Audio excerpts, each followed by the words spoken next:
nasci no dia 12 de fevereiro de 1937, em São Domingos do Prata. Lá chegou um dia, em Alfié, um cidadão chamado Antônio Fernandes Leles. Ou melhor dizendo, Monsenhor Antônio Fernandes Leles. Era padre, ordenado em 1876, no Caraça. E o Monsenhor Leles, então, começou a ensinar lá uma moça as artes do casamento, e vai daqui, vai dali, nasce o primeiro filho. Ele então tira a batina, une-se a ela, tem 3 filhos, certo? E trabalha nas mais variadas profissões, inclusive como tocador de burro em certas oportunidades, para alimentar os filhos. E a coisa foi crescendo até o dia em que se encontrou na estrada com Dom Silvério Gomes Pimenta, que dizia: você foi um grande aluno no seminário, por que você não volta para a igreja? Eu arranjo o perdão de Roma para os seus pecados. E mandou, então, para Roma, quem? O padre Antônio Fernandes Leles. Perdoado, ele foi para o Rio de Janeiro. Mas ele manteve um vínculo com a família, educou os 3 filhos, formou um em farmácia em Ouro Preto, que é o meu avô. Formou o outro em engenharia, José Bibiano, está enterrado hoje em Tiradentes. E também ordenou a tia Chiquinha, formou a tia Chiquinha, que era professora. Depois vieram os 2 primeiros netos. Quem eram eles? O mais velho, meu pai. Meu pai foi do primeiro ano de ginásio até ao último ano de medicina, estipendiado pelo avô, que chamava de padrinho, que era o Monsenhor Leles. Nós éramos 8 irmãos. Um mais velho, o Paulo, formou-se comigo em Direito. O Paulo entrou para a carreira diplomática e morreu lá em Amsterdã, na Holanda, em missão no exterior, ele que era diplomata. Em São Domingos do Prata eu fiz o começo do primeiro grau. Eu fiz o grupo escolar Cônego João Pio. Eu repito com muito respeito esse nome. De lá eu fui fazer o ginásio, junto com o meu irmão mais velho, no colégio Dom Bosco, em Cachoeiro do Campo. Porque em São Domingos do Prata não havia ginásio, era o internato. E eu fui para Cachoeiro do Campo, onde o colégio era mais barato um pouco e a educação muito primorosa. De lá eu fui para o Colégio Arquidiocesano de Ouro Preto, onde pude fazer o 2º grau. E de lá, então, veio aqui a tentativa de ser médico. Eu queria ser médico. Eu saí de Ouro Preto para Belo Horizonte para fazer medicina. Porque eu queria, talvez, quem sabe, usar o anel de grau do meu pai. Aquele anel, né, bonito, verdinho. E chegando aqui, como eu fiz um discurso de formatura no 3º ano, que agradou demais a plateia, aquilo subiu a minha cabeça, e eu fiquei no dia 18 de dezembro de 1954, da pensãozinha que eu estava morando aqui em Belo Horizonte, imaginando o que eu ia fazer da minha vida. E aí então resolvi, sabe o quê? Fazer o curso de Direito para entrar na carreira diplomática. Me formei na turma de 1959 e tive grandes colegas de turma. José Guilherme Vilela, colega de turma. O Aristóteles Ateniense, presidente da OAB, o Marcos Afonso de Souza, o Ariosvaldo Campos Pires, o João Luiz Leite Praça. No 2º ano da Faculdade de Direito, me colocaram como candidato a secretário do Diretório Acadêmico. E o meu antagonista, que era da UDU, eu era da FAR, era uma das mais preciosas figuras humanas da escola. Era o Aristóteles Ateniense. E o partido Aristóteles fez quase todos os cargos, 22 cargos no diretório, só 2 se elegeram pela oposição. Eu fui um dos 2.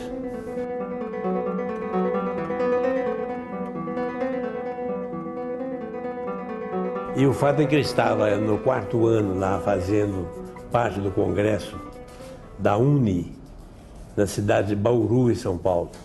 O Congresso da UNE era realmente alguma coisa assim inesquecível, pela mobilização durante 24 horas, numa semana inteira, e cada um com a sua ideia e tentando achar denominadores comuns de soluções para o país e para o mundo, para o homem na face da Terra, né? E lá então recebo um telegrama do meu pai. O telegrama dizia o seguinte: Paulino Cícero de Vasconcelos, convenção do PSD, dia 4 de agosto, ponto.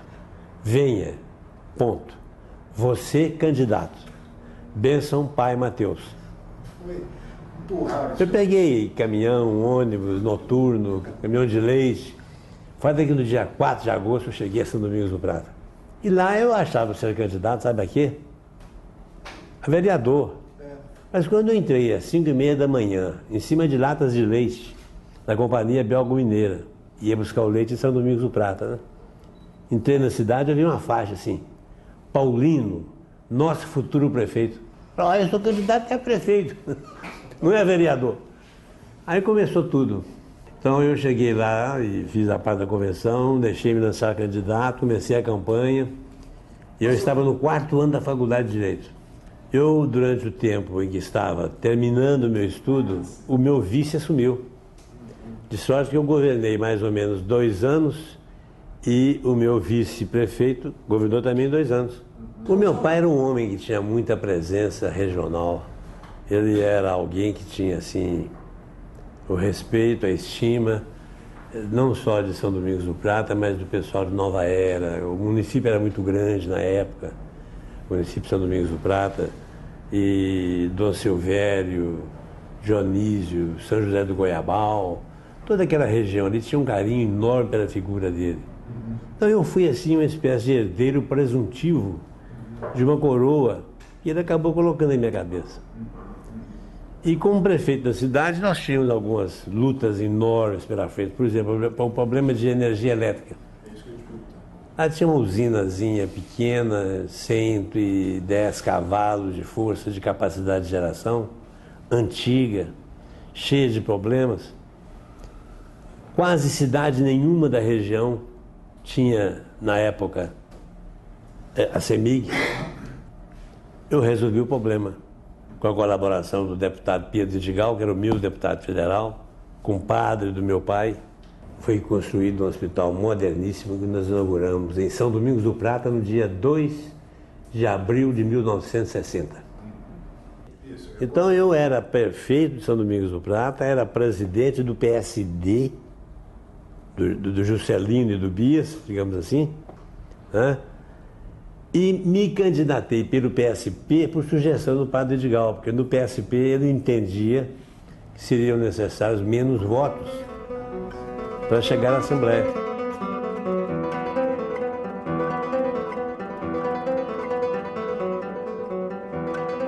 Foi uma Assembleia Legislativa que era o retrato da população de Minas Gerais. Era formada por uma grande massa de pessoas ligadas ao campo. Muitos deles eram fazendeiros, havia alguns médicos, alguns advogados, havia alguns tabeliães, alguns comerciantes, e era um retrato, um mini retrato da população ocupada do estado de Minas Gerais. Agora, era gente muito séria, muito dedicada. O que faziam ali para garantir a operacionalização da Assembleia Legislativa estava muito distante das disponibilidades e facilidades que hoje contam os membros do Poder Legislativo. Hoje, ser membro do Legislativo, tanto no nível estadual quanto no federal, assegura ao titular uma série de virtualidades com que nós não podíamos contar. Era muito mais difícil. As comunicações eram terrivelmente difíceis. Não só para o interior, por exemplo, São Domingos do Prata só veio a ter telefone em 1974, 12 anos depois. Até então, não tinha telefone interurbano. Mas aqui em Belo Horizonte também, o telefone para a comunicação local em Belo Horizonte era um inferno. havia funcionários da Assembleia Legislativa que ficavam ali de plantão, sabe para quê? Aguardando linha no telefone. Quando dava uma linha, a gente corria depressa, fazia ligação que precisava aqui dentro. Aí eu lembro, assim, por exemplo, com muita saudade, sabe de quem? Do Manuel Costa, o João Navarro, Badaró, colega também de assento nosso lá, o meu parente e amigo que disputava a região comigo, Geraldo Quintão, Valdomiro Lobo, Orlando Andrade, Feliciano de Oliveira, João Ferraz, Jorge Ferraz, né? Olha, o que havia, o Pio Canedo, eu tive a honra de ser colega do Pio Canedo, e depois saiu de lá para ser o vice-governador do Israel Pinheiro.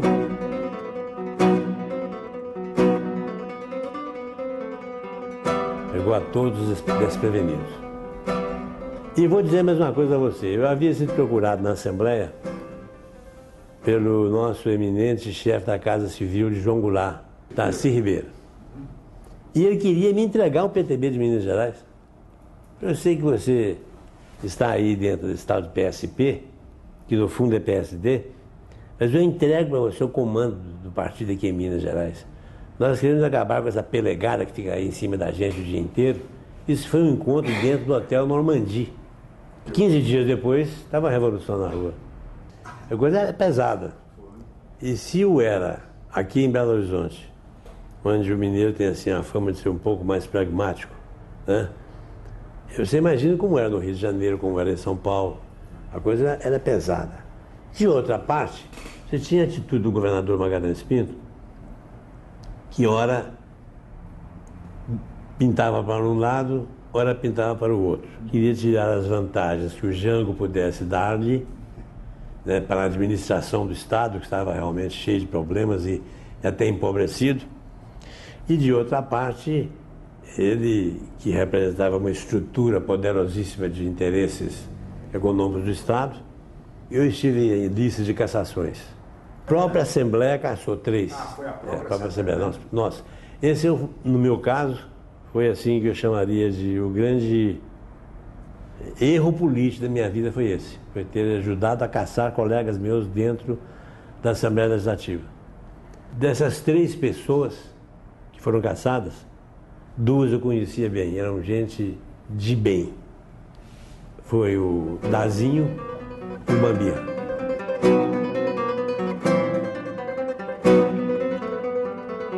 Você não tinha alternativa para essas 2 possibilidades. Uma de participar do partido que era do governo, Arena. E a outra, participar de um partido que pretendia se constituir para ser oposição, MDB.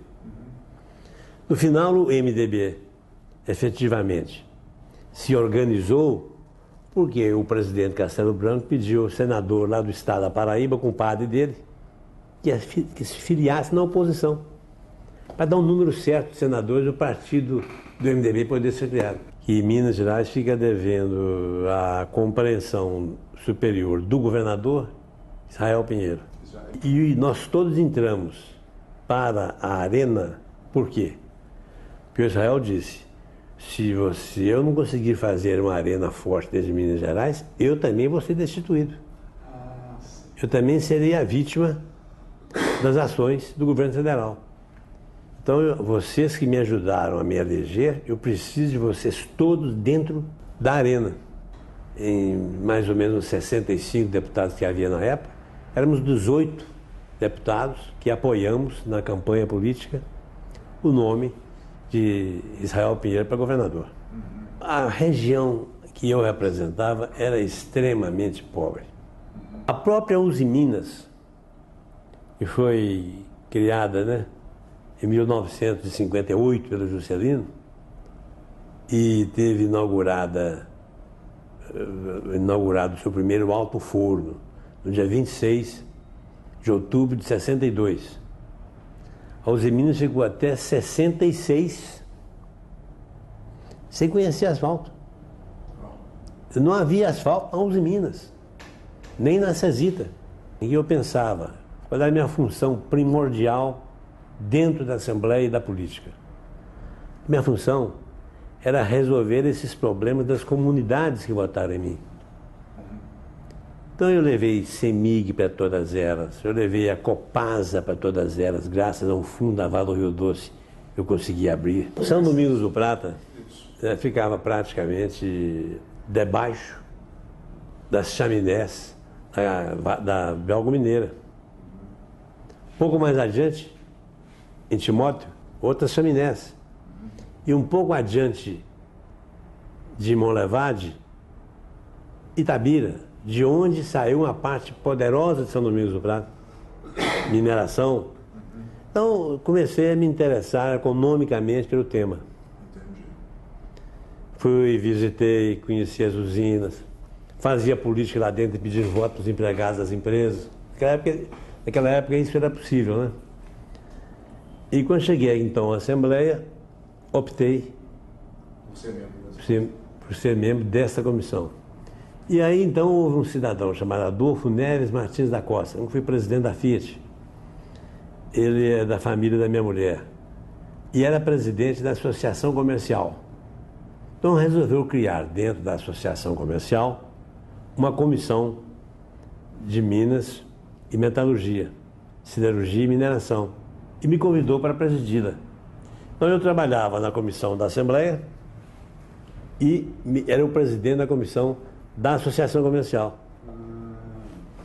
Quando cheguei ao Congresso Nacional, o Aureliano Chaves era o presidente da Comissão de Minas e Energia. Me convidou para entrar na comissão com ele e eu fui ficando.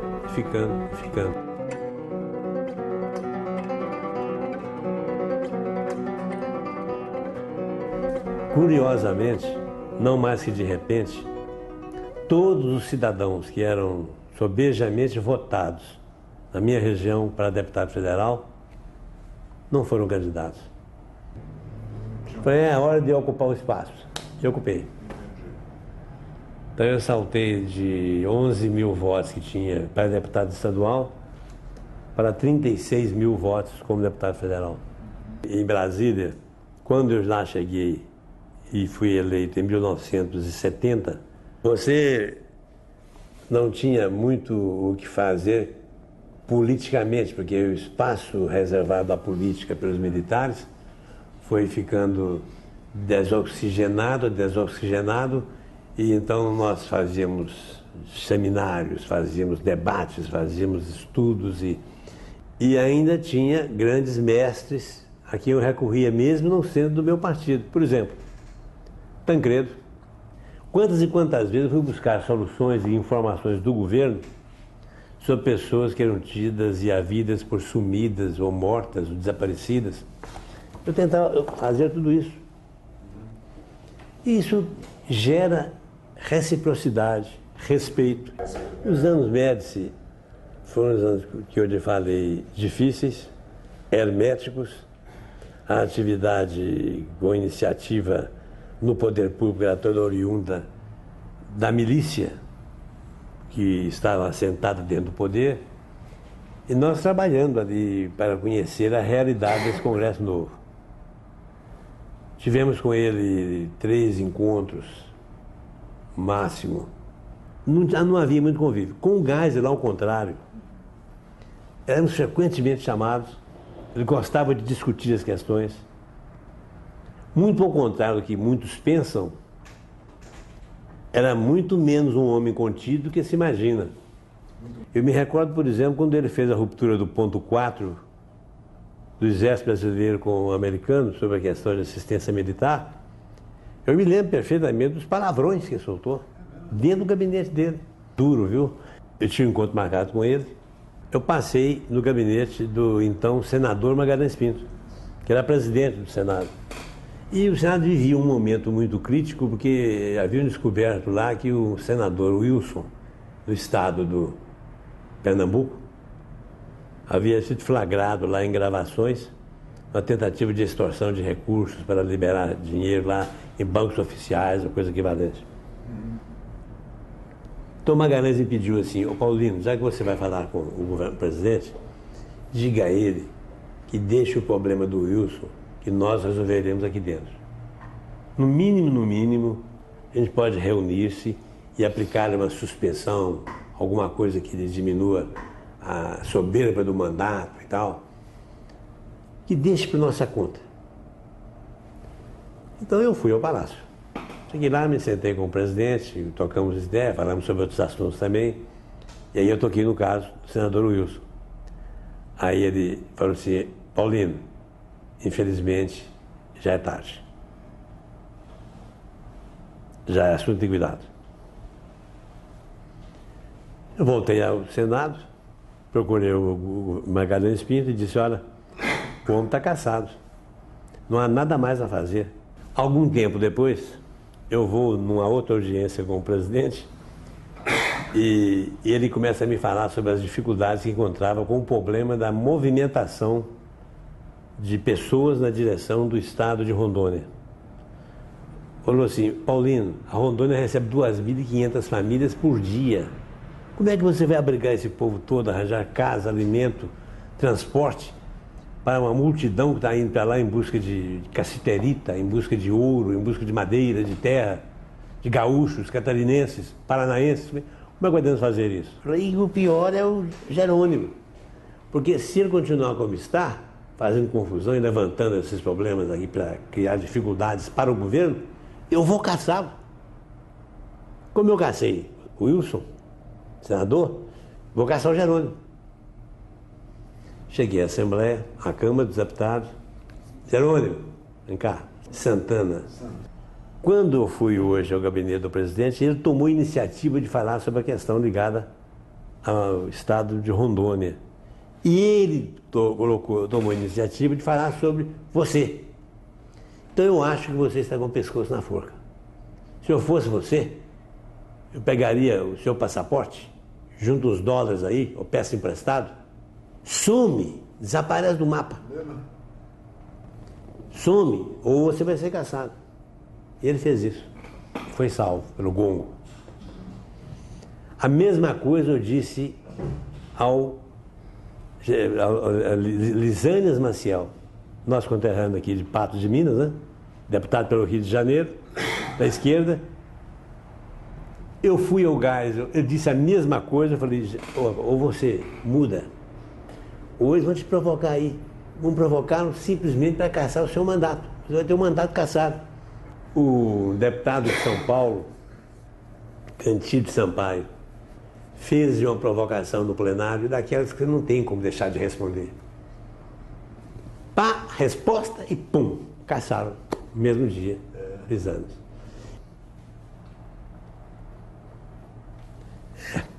É a vida, né?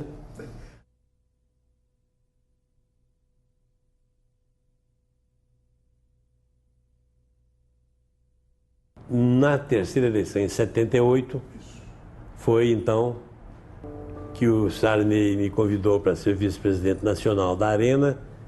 Eu recusei porque queria vir para uma Secretaria de Estado. Isso, perfeito. E o Francelino me convidou para ser secretário de Educação do Estado de Minas Gerais.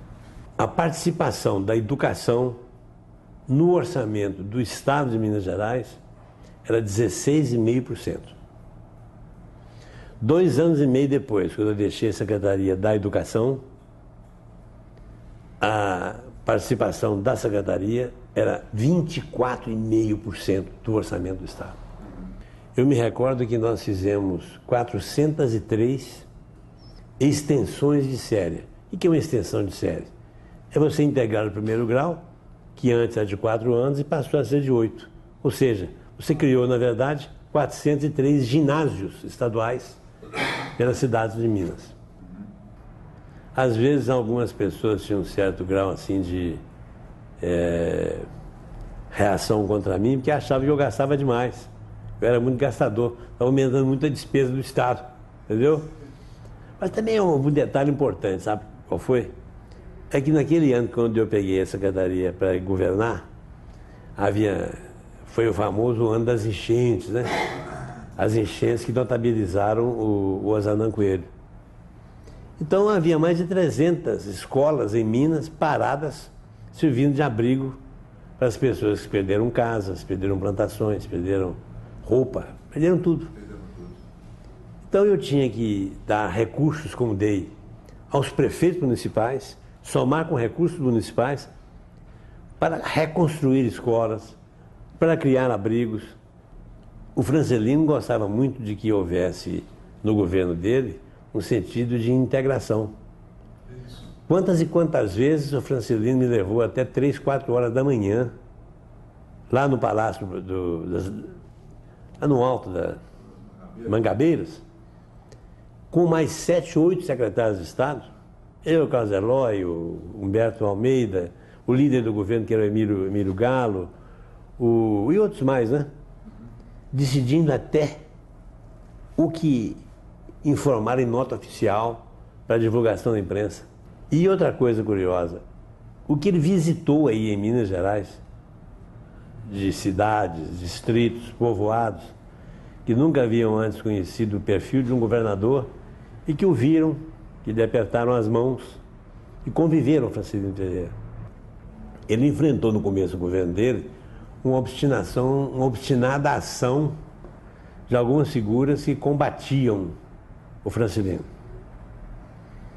Que por alguma razão que ocorreu entre a escolha dele como candidato e a eleição pela Assembleia Legislativa, ele foi eleito pela Assembleia Legislativa, né? Deixa eu contar aqui um segredo que pouca gente em Minas Gerais sabe.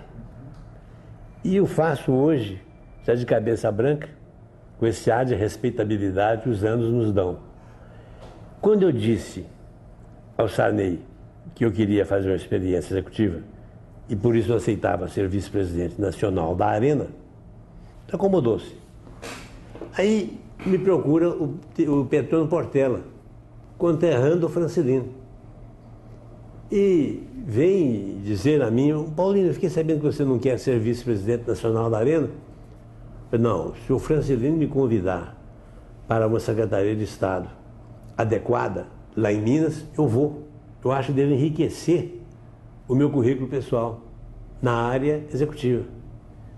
Resposta do Petrônio Portela, conterrâneo dele, Francelino: você tem coragem de somar sua sorte política ao destino do governo do Francelino? Outros que havia, né, que faziam movimentos ali em Copacabana e notinhas para a imprensa e fizeram, na época, gente que até muito pouco tempo trabalhou conosco, bem assentada, especialmente na imprensa nacional. Eu achei que eu, a partir daquele momento, iria ter dentro do governo alguns tipos de oposição mais sérias. Entendi. Aquela liberdade de movimentos de que eu dispunha e que outros secretários não tinham, iam começar a ser objeto de um tratamento diferenciado por parte do governador, de quem quer que fosse.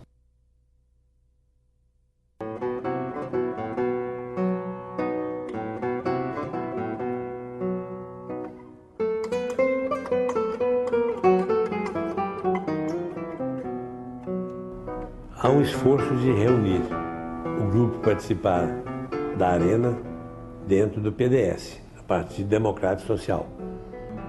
Eu fiquei dentro do PDS. Houve um dia que, sendo secretário de Estado do Francelino Pereira, que era do PDS, que fundaram o PDS, que estimulou o PDS em Minas Gerais, nós fomos na cidade de Paracatu e durante o almoço eu disse: Francelino, eu estou indo daqui, não para Belo Horizonte, de volta com você, eu vou daqui para Brasília. E pode ser que eu não volte mais como deputado ou como membro do PDS. Eu posso me mudar para um outro partido. Qual partido? O Tancredo estava criando o PP e Ulisses Guimarães criou o PMDB. Então eu fui conversar com um amigo que eu tinha no governo chamado General Golbery do Couto e Silva. Foi uma conversa que durou seguramente umas 3 horas. Então eu queria dizer que eu ia largar o PDS e possivelmente entraria no PP, já que eu tinha para isso um convite do Tancredo. E ele, em 3 horas de conversa, me apelou para que eu não largasse o PDS. O argumento dele é o seguinte, é que Estávamos passando no Brasil por uma fase de abertura política. Já tinha havido a chamada lei da anistia, estava em evidente armação aí a organização dos grupos políticos para disputarem eleições diretas no futuro. Iria entrar dentro do Congresso Nacional o projeto que o Dante de Oliveira apresentou do voto direto para presidente da República. Tudo isso veio passando pela minha cabeça e eu acabei, então, aceitando uma ponderação do Golbery e fiquei dentro do PDS. Passa-se o ano de 1982, em nova eleição, eu me elejo pelo PDS. Ato contínuo, sou eleito vice-presidente da Câmara dos Deputados e com a doença e o afastamento do presidente eleito, eu assumi um papel superlativo de representação política lá dentro. Que então, em 1984, começa a luta para a sucessão do Figueiredo.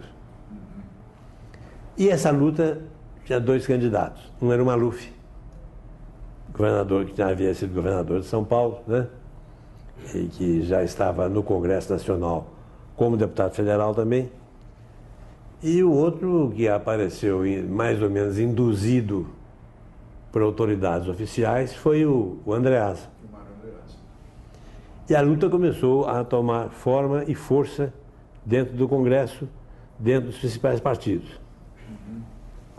Em certa altura, o Tancredo percebeu que, estando divididos em três legendas, PP, PMDB pela oposição, PDS pelo governo, seria extremamente difícil a oposição poder pensar em chegar ao governo da República.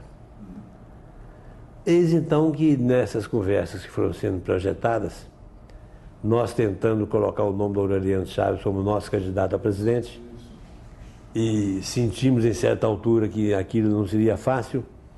O Aureliano não tinha tido assim uma convivência tão estreita com aquele mundo político ao ponto de poder contar com a maioria do PDS para indicar o candidato a presidente, embora muitos o admirassem. Nasce a hipótese da candidatura do Tancredo a presidente. Eu sei que na casa do Calíquio, aqui em Belo Horizonte, houve o famoso macarrão da amizade. E eu sei também que em Brasília, o primeiro encontro dos dois foi no dia 28 de junho de 1984. Mas não deu um fato curiosíssimo. Tancredo, transformando-se no estuário dessas forças que queriam uma moderação e um equilíbrio na transição política para um regime democrático e aberto, que fez o Tancredo? Colocou uma questão fundamental como condicionante para abandonar o governo do Estado, ele era governador aqui, e disputar a convenção do PMDB, para ser candidato do PMDB no colégio eleitoral. Ele disse que só sairia do governo de Minas para disputar a indicação de seu nome como candidato a presidente da República no colégio eleitoral se ele tivesse por escrito o compromisso de 27 deputados do PDS de votarem nele no colégio eleitoral. Quem organizou essa lista, que está em meu poder, foi eu e o José Lourenço. José Lourenço era o líder do PDS na Câmara dos Deputados, baiano. Olha que incrível isso. Entregamos para ele, ele aceitou renunciar aqui ao governo de Minas para disputar na convenção do PMDB sua indicação como candidato único a presidente da oposição, feita a unidade do PP com o PMDB. Mais curioso é que, na medida em que esse grupo começou a trabalhar articuladamente dentro do Congresso Nacional, né, e o número começou a crescer. Começou a crescer. Ou por animosidades com o Paulo Maluf, ou por dissídios decorrentes da derrota do Andreasa. Andreasa perdeu, então alguns não gostaram, vieram para lá de cá também. O fato é que, no dia 14 de janeiro de 1985, quando ele foi eleito no colégio eleitoral, a vitória dele foi esplendorosa. E esse grupo, então, deu-se o nome, se atribuiu o nome de Frente Liberal. Eu lembraria o nome do Zé Lourenço, foi importante na época, né? O nome do Antônio Carlos Magalhães foi muito importante na época. O governador do estado do Piauí, né, que foi o primeiro, aliás, a aderir, o primeiro governador do PDS a publicamente colocar a bancada do seu partido do lado do Tancredo. O governador do Piauí, Hugo Napoleão. Depois o governador de Alagoas, Divaldo Suruagi. Eu fui nesses lugares todos com o Tancredo. Terceiro, eu fui, passei mal no almoço, tive uma febre, infecção urinária. Eu estava na mesa lá do Palácio de Ondina, com Antônio Carlos Magalhães, com o Tancredo. O fato é que a Frente Liberal cumpriu o papel dela. Então, isso foi no dia 15 de janeiro. No dia 24 de janeiro de 1985, nós nos reunimos, o bloco da Frente Liberal, e criamos o Partido da Frente Liberal. Aí nasceu o PFL. Em 86 eu candidatei-me a senador pelo PFL. Eu era o presidente do PFL, o Itamar Franco foi lá em casa, acompanhado de alguns amigos dele lá de Juiz de Fora, e disse assim: Paulino, eu preciso que você dispute o Senado. Falei, eu estou com a campanha feita para deputado, Itamar. Falei, mas se você não for candidato a senador, não vão acreditar que o PFL está me apoiando. Falei, Itamar, você já pôs como vice, candidato a vice na sua chapa? Quem? O Aécio Cunha. O Aécio Cunha, que é o pai do Aécio, né?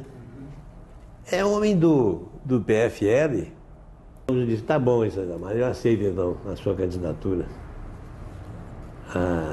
a Senado. Fui candidato a senador pelo PFL, certo? E perdi a eleição porque eu não consegui realmente eu não consegui um companheiro para disputar em sublegenda comigo. Vem a eleição aqui em Minas e eu resolvi apoiar o Pimenta da Veiga. O Oscarzinho resolve candidatar-se a governador pelo PFL, ele era o presidente do PFL. Falei, Oscarzinho, eu não vou apoiar você porque eu já dei apoio ao Pimenta da Veiga e ele é do PSDB. E para não fazer feio de ser do PFL e botar num candidato de outro partido, eu vou me filiar antes ao PSDB. Então me filiei ao PSDB, fiz campanha para o Pimenta, depois no segundo turno eu fiz campanha para o Hélio Costa, né? E aí me elegeram presidente do PSDB em Minas Gerais. Eu fui eleito deputado federal pelo 5º mandato pelo PSDB. Realmente representava isso, representava o distanciamento de algumas forças assim, extremamente, não vou dizer retrógradas, mas conservadoras, que existiam dentro do partido, dentro do PDS e do PFL. O PSDB tinha um pouco mais de consistência. E havia alguns nomes assim muito expressivos, como era o caso do nome do Mário Covas, o nome do Serra, o nome do Fernando Henrique, o nome do Pimenta da Veiga aqui em Minas Gerais. Então eram nomes que a gente tinha muito respeito por eles. Isso dava assim a um partido que tinha no máximo 4 prefeituras em Minas, uma densidade homogênea que outros partidos maiores não conheciam.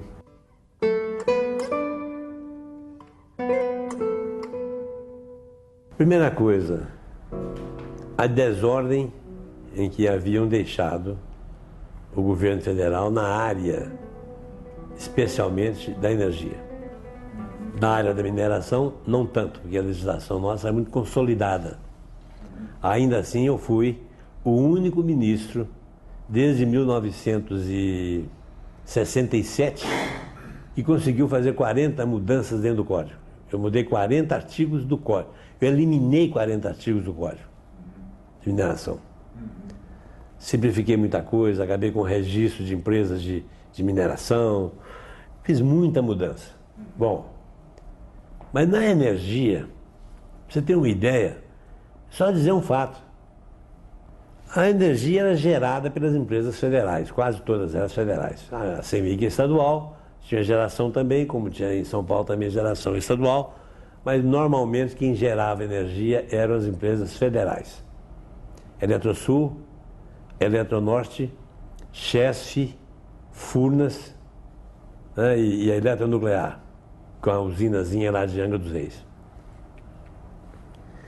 E as empresas estaduais recebiam essa energia do governo federal, distribuíam aos consumidores finais, recebiam as contas, mas não pagavam a energia comprada das federais. Então, para você ter uma ideia, quando eu tomei posse como ministro de Minas e Energia, só as empresas de São Paulo, a Eletropaulo, aquela grande empresa deles lá e tal, agora tem outros nomes, deviam 5 bilhões de quê? Não é de reais, não havia real ainda, nem de cruzeiro, nem de cruzado. 5 bilhões de dólares era o valor, devia às empresas federais. A CEMIG devia 200 milhões de dólares equivalentes para Itaipu e 600 milhões de dólares equivalentes para quem? Para Furnas. Então, com o apoio e o auxílio de Eliseu Rezende, que era na época presidente da Eletrobras, começamos a fazer uma mudança, criou-se uma fórmula paramétrica para fazer com que qualquer alteração de preço fosse feita dentro de padrões matemáticos corretos. Nesse ajuste, eu consegui uma autorização do Itamar para nós fazermos o que eu chamaria de securitização dessa dívida.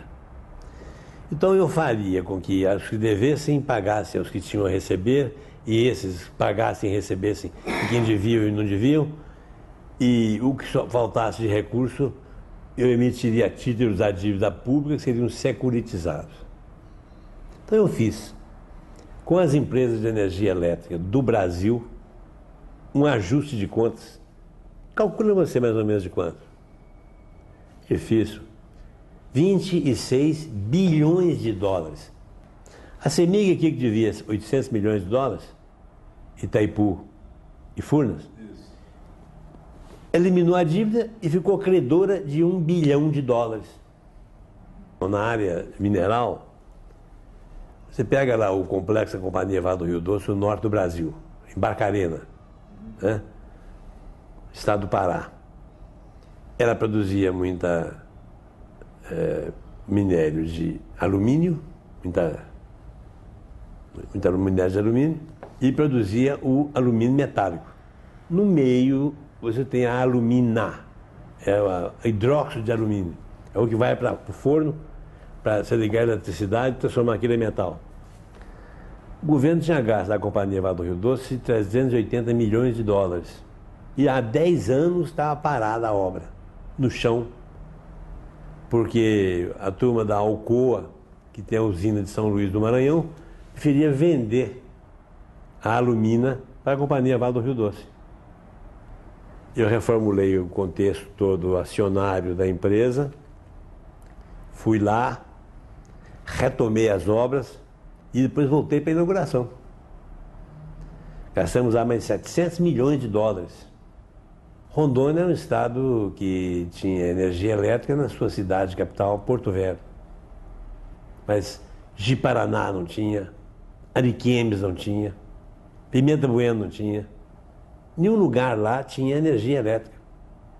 Então, com toda a dificuldade financeira que viveu o governo do Itamar, eu fiz uma linha de 42 milhões de dólares ligando Samuel, usina de Samuel, lá em Porto Velho, a Ariquemes e Ji-Paraná. Eu nunca vi tanta felicidade e alegria no rosto do povo quanto eu vi esse dia. As multidões se reuniram para me homenagear, tanto num quanto no outro lugar, Foram assim, coisas inesquecíveis da minha vida, né? Ele me deu a honra de ser ministro dele, confiou em mim, né? Eu fui um ministro que... Eu nomeei o Schettino presidente da Companhia Vale do Rio Doce, meu amigo, conheci há 30 anos aqui em Minas Gerais. Nomeei o Renault, presidente da Petrobras. Que ministro que nomeia presidente da Petrobras? Ele me deixou nas mãos isso. E uma dezena ou centena de cargos aí, de 50 e tantas empresas, com mais de 500 cargos na mão, para eu preencher. Eu confiava.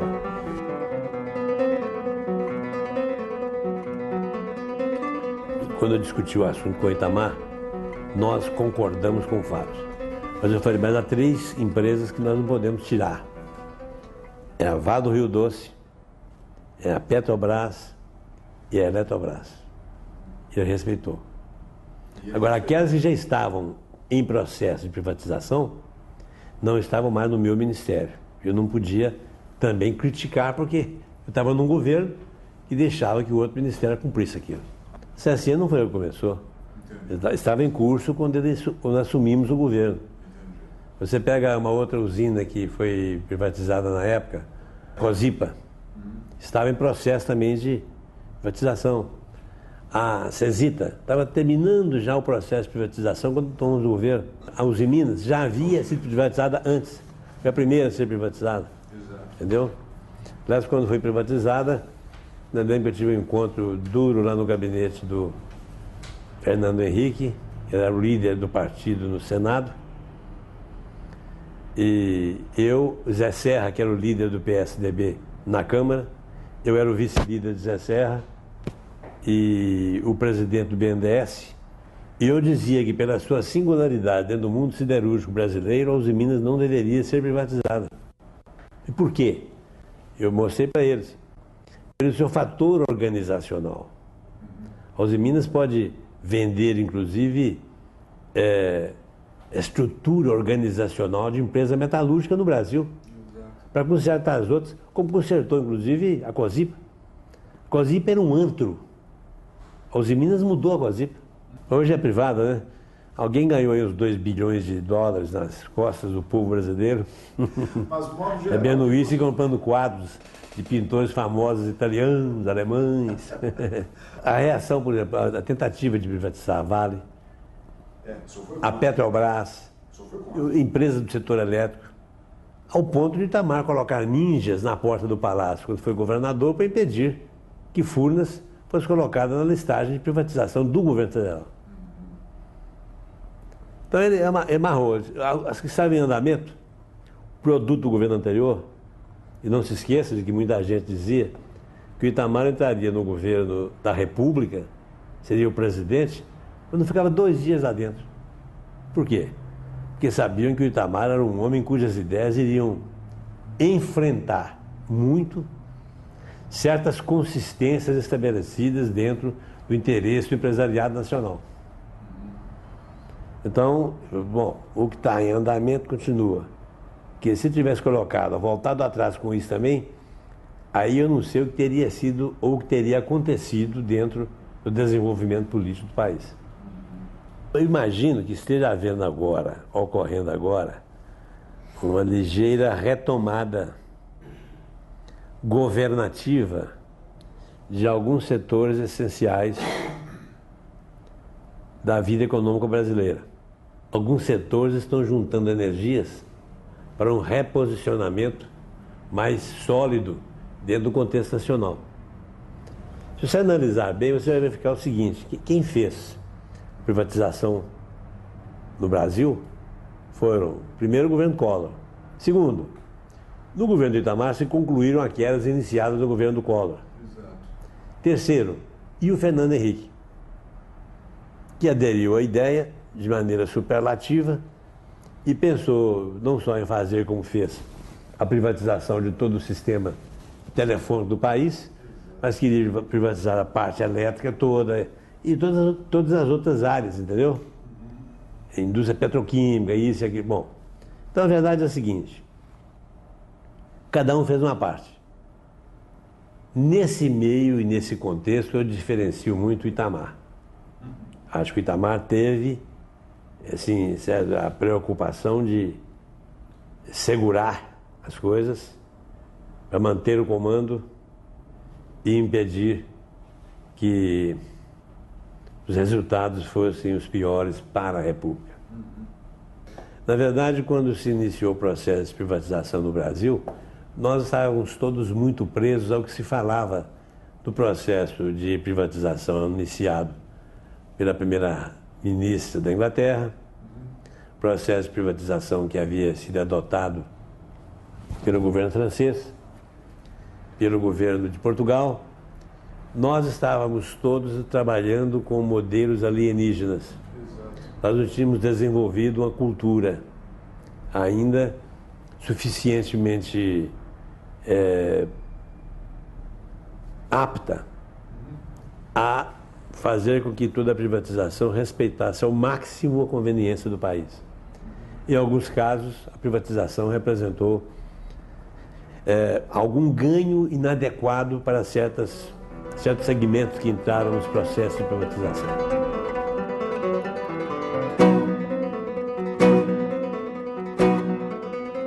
Com o fato de ter sido presidente do PSDB, eu tinha convenção na mão. A convenção era minha.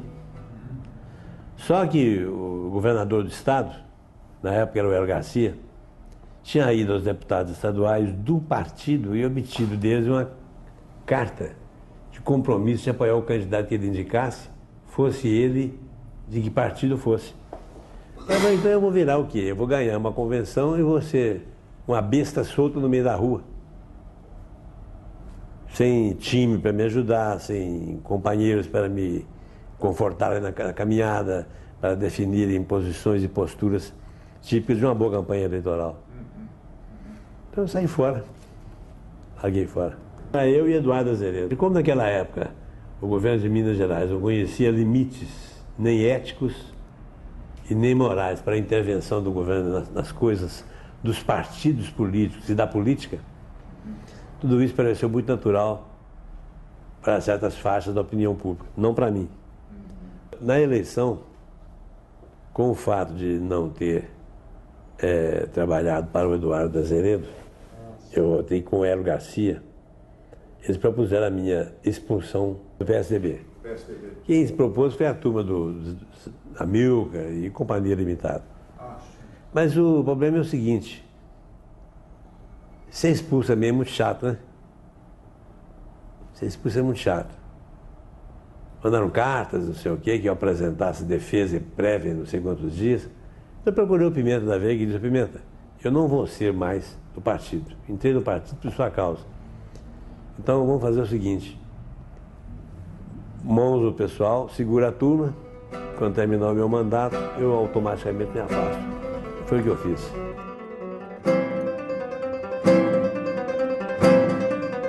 Aí foi de raiva. Eu só queria dar uma ferrada daquele pessoal que andou querendo me expulsar do PSDB.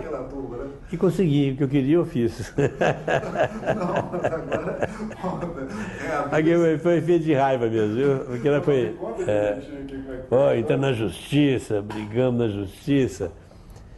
Estava por conta do azar, né? Vamos em frente. E assim aconteceu.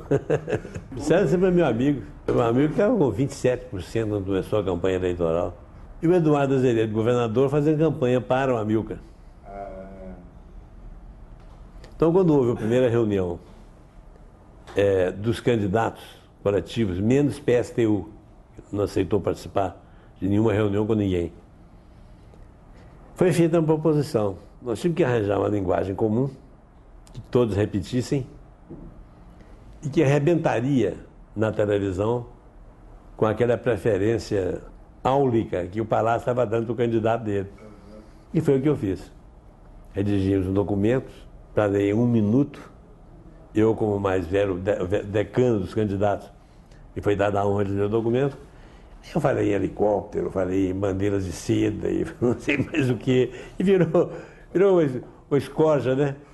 E foi isso que todo mundo repetindo, um por um, acabou caracterizando aqui em Belo Horizonte. E permitiu o Sérgio chegar lá, né? Fazer um governo honesto, sério. Ele então disse: não é, Paulino, esse é o ano do centenário de Belo Horizonte. E eu quero fazer um secretariado de nível ministerial. Então, já convidei o ex-presidente da Associação Comercial para ser meu secretário internacional, não sei de quê. Ele me disse vários nomes. E o seu, como ex-ministro do Itamar, de Minas e Energia, tinha um grande nome, eu compor aqui o meu elenco e tal. Eu disse, ó, um aninho, tá? O ano do centenário, só. Aí você me libera. E assim foi.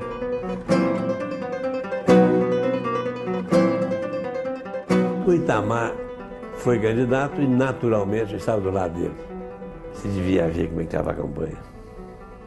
Lá em Sabará, né, tinha um candidato a deputado médico, que estava do lado dele, e uma sala mais ou menos cheia. Mas em Nova Lima foi um negócio assim dramático. E ele então sentou comigo, enquanto eu encaminhava lá na direção de Rio Acima, e falou assim: Paulino, eu vou largar a campanha.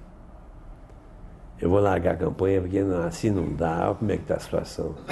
A pressão do governo é muito grande. O meu adversário é governador, ele põe o governo todo a funcionar contra mim. Está muito difícil a mim, eu não vou poder ser candidato. Eu vou largar. Aí eu disse: Itamar, você não tem o direito de falar isso na hora que você vai seguir para a cidade de Rio Acima, onde a prefeita, Rio Acima Raposos, preparou uma recepção para você que eu não vou poder acompanhar lá. Eu tenho um programa de televisão marcado para agora, eu vou lá defender você na televisão. Mas você não pode fazer um negócio desse e deixar a pessoa não. Vai lá, participe, faça o ato, vamos conversar de noite. De noite, quando eu encontrei com ele, a cara já era outra. Ele viu lá o que havia acontecido. Entendeu? Então, a história minha com o Itamar é muito esta, né, de viver essa solidariedade e tal. E quando acabou a eleição, um dia telefonou, falou: Paulinho, dá um pulinho aqui, quero conversar com você. Fui no hotel dele, no apartamento dele, ele falou assim: olha, eu queria que você fosse meu secretário de Minas e Energia. Falei: estou meio já gasto para isso, hein, Itamar? Já passei por isso já, ministério e tal. E o fato é que eu fui secretário de Minas e Energia, fui secretário de Meio Ambiente, fui secretário de Agricultura, vagou ainda a Secretaria da Indústria e Comércio, eu fiquei lá 4, 5 meses trabalhando. Agora, eu quero dizer que o trabalho que você está fazendo com esse levantamento de perfis, liberdade de você dar de diálogo assim, bem amplo, né? E espero que as pessoas todas deem a sua contribuição para isso, porque é muito importante. Eu acho que quem não dá, sabe, a história, essa importância que vocês estão conferindo, na verdade, está deixando de prestar para as gerações futuras o testemunho de momentos, de lutas, né, que são muito importantes na nossa vida, né?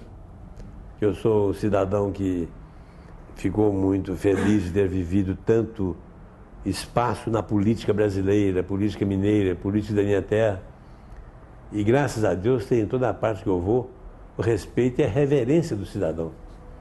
Acho que é prestando esses testemunhos que vocês estão sugerindo e permitindo, e que nós iremos mostrando que existe espaço na vida brasileira para coisas muito importantes em benefício da sociedade.